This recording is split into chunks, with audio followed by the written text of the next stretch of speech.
Political killings under Mumtaz rule chapter 15। ये कहानी है वीरेंद्र शॉ की, जो कि एक भारतीय जनता पार्टी के कार्यकर्ता थे और भाटपारा बैरकपुर से आते थे। 2 नवंबर 2020 को इनकी बर्बरतापूर्ण रूप से मौत हो गई। बर्बरतापूर्ण रूप से तृणमूल कांग्रेस के कार्यकर्ताओं ने इनको घर से बाहर निकालकर इनकी हत्या कर दी और इनकी मौत सिर्फ 1 हफ्ते पहले हुई थी स्वरूप सोम से। और सबसे बड़ी बात, इनकी मृत्यु के पहले भी इनको कई बार ऐसी धमकी दी जा चुकी थी। जाहिर सी बात है, बंगाल में जैसे आपको पता है पॉलिटिकल वायलेंस कितना आम है और जैसे जैसे चुनाव नजदीक आते हैं ये पॉलिटिकल वायलेंस और उग्र होता जाता है। मौत भी इसी कारण हुई। दुर्गा पूजा चल रही थी और दुर्गा पूजा के अवसर में उन्होंने वीरेंद्र शॉ को मौत के घाट उतार दिया। अब जाहिर सी बात है, तृणमूल कांग्रेस और उनके गुंडे कभी भी इसकी अकाउंटेबिलिटी तो लेने वाले हैं नहीं, क्योंकि चोर की दाढ़ी में तिनका, और कभी भी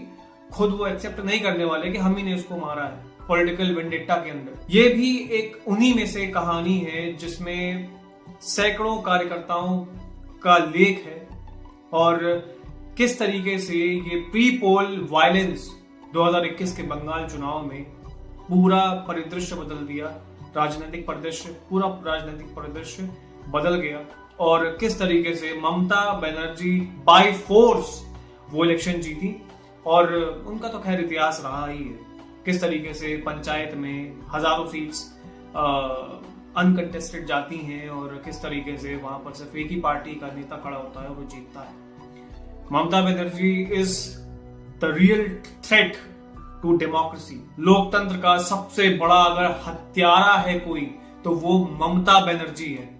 और इतिहास में मुझे लगता है इससे क्रूर चीफ मिनिस्टर मैंने आज तक नहीं देखा। इसे आप चीफ मिनिस्टर कह लीजिए, इन्हें आप टायरेंट कह लीजिए, इन्हें आप डिक्टेटर कह लीजिए, इन्हें आप जो कहना है कह सकते हैं, पर ये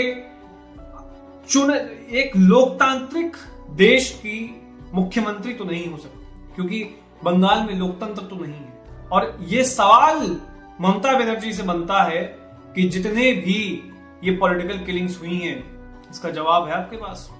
आपकी पुलिस तो आपके टुनटुने पर नाचती है, कभी न्यूट्रल इन्वेस्टिगेशन की तो कोई उम्मीद रख भी नहीं सकता।